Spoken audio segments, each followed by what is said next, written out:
వారు ప్రభుత్వ ఉద్యోగంలో మంచి జీతం వస్తుంది. అయినా లంచగొండలు అవతారమెత్తారు. కడప జిల్లాలోని రిమ్స్ ఆసుపత్రిలో ఏసీబీ అధికారులు ఆకస్మిక దాడులు నిర్వహించారు.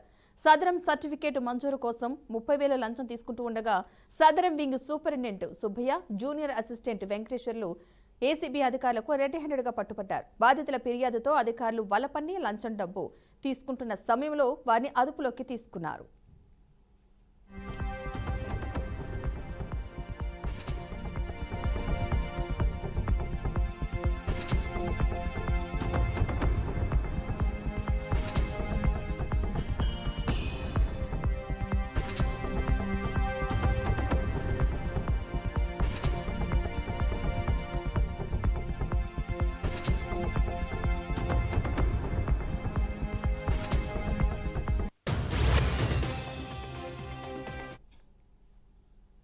రాయలసీమ పేరు చెప్పుకొని చాలా మంది రాజకీయ నాయకులు లబ్ధి పొందారని టీడీపీ సీనియర్ నేత బైరెడ్డి రాజశేఖర రెడ్డి అన్నారు. అధికారంలో లేనప్పుడే వైసీపీ నాయకులను రాయలసీమ గుర్తొస్తుందని విమర్శించారు.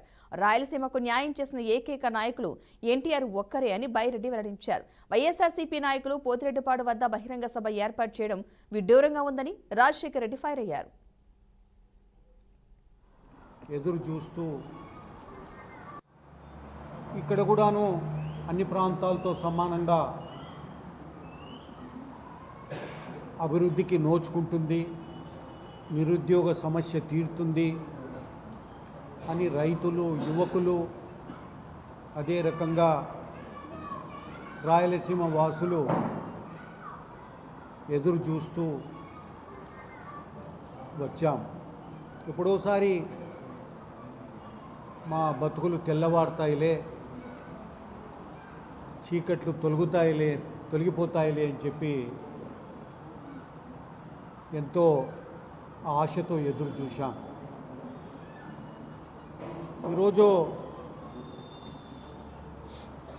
రాయలసీమ పేరు చెప్పుకొని రాయలసీమ అన్నటువంటి ఇష్యూను, సబ్జెక్టును ముందుకు తీసుకొచ్చి చాలామంది రాజకీయ నాయకులు లబ్ధి పొందారు. ఇక్కడ కూడాను అన్ని ప్రాంతాలతో సమానంగా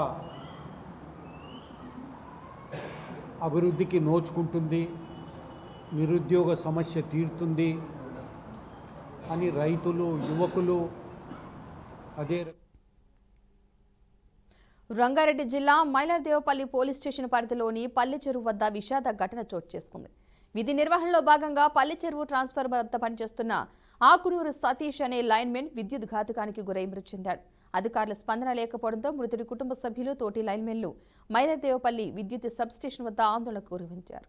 సతీష్ కుటుంబాన్ని విద్యుత్ శాఖ ఆదుకోవాలని, తగిన పరిహారం అందించాలని వారు డిమాండ్ చేశారు. ఆందోళన సందర్భంగా DE down down, AE down down అంటూ నినాదాలు చేశారు.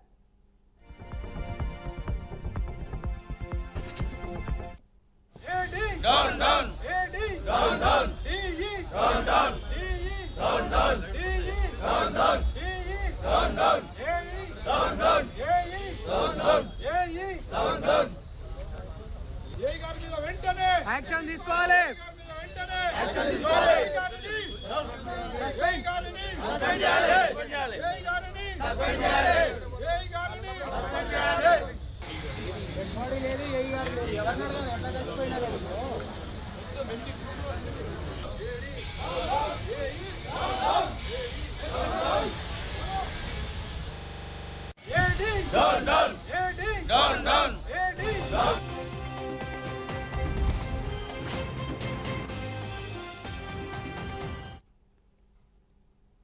బాపట్ల జిల్లా వేటపాలెం మండలం చల్లారెడ్డిపాలెం వద్ద జాతీయ రహదారిపై రన్నింగ్లో ఉన్న టాటా ఏసీ వాహనంలో ఒక్కసారిగా మంటలు చెలరేగాయి.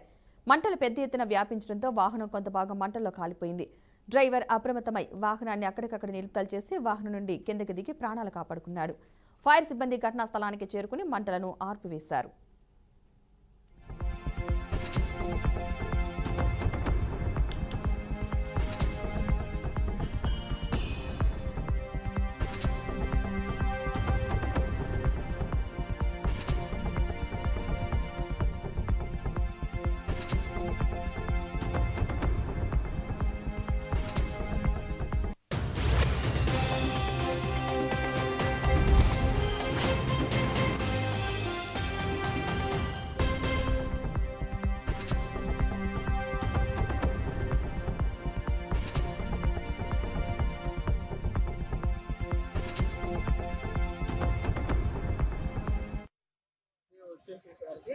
బండి సైడ్ తీసి ఆపాను. రన్నింగ్ అవుతా ఉండగానే బ్యాక్గ్రౌండ్ స్మోక్ అది వచ్చేసేసరికి బండి సైడ్ తీసి ఆపాను.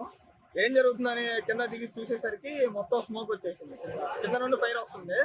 ఫైర్ రాగానే ఇక మా ఓనర్కి ఫోన్ చేసి నేను చెప్పాను, మా అన్నయ్య ఓనరు, అన్న అబ్బాయి మీరు దిగి పక్క వచ్చేసేసేయండి, ఫైర్ ఇంజన్ ఫోన్ చేయండి అని చెప్పి ఫోన్ చేయమని చెప్పగానే ఫైర్ ఇంజన్ ఫోన్ చేసేసాము. ఫైర్ ఇంజన్ వచ్చింది. ఆటోమేటిక్గా ముగ్గురు రన్నింగ్లో వెళ్తా ఉన్నాము. వైసీపీ అధినేత మాజీ ముఖ్యమంత్రి జగన్ నేడు పశ్చిమ గోదావరి జిల్లాలో పర్యటించనున్నారు. శాసనమండలి చైర్మన్ కొయ్యే మోషేనురాజు కుమారుడి వివాహ వేడుకలో పాల్గొనేందుకు ఆయన భీమవరం వెళ్లున్నారు. ఉదయం 10:30 గంటలకు జగన్ తాడేపల్లిలోని తన నివాసం నుంచి బయలుదేరి భీమవరం చేరుకుంటారు. అక్కడి నుంచి నేరుగా పెదామిరంలోని శ్రీ రాధాకృష్ణ కన్వెన్షన్ హాల్కు వెళ్లి వివాహ వేడుకలో పాల్గొంటారు. నూతన వధువులను ఆశీర్వదించిన అనంతరం మధ్యాహ్నం 12 గంటలకు తిరిగి తాడేపల్లి నివాసానికి బయలుదేరుతారు. మాజీ ముఖ్యమంత్రి పర్యటన నేపథ్యంలో భీమవరం, పెదామిరం ప్రాంతంలోని వైసీపీ శ్రేణులు, ఆయనకు అభిమానులు స్వాగత ఏర్పాట్లు చేశారు.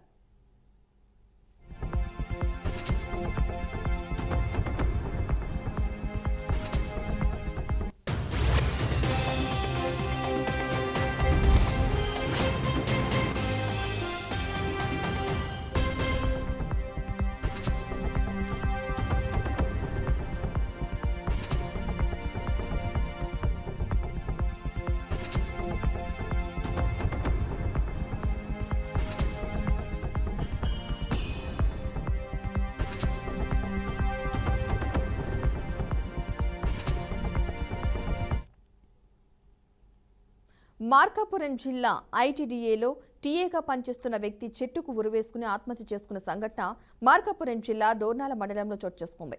మృతుడు డోర్నాలలోని వెలుగొండ గెస్ట్ హౌస్ వద్ద ఐటీడీఏలో ఉపాధి హామీ పథకం జూనియర్ టీఏగా విధులు నిర్వహిస్తున్న వేసపోగు ప్రసాదరావుగా స్థానికులు గుర్తించారు.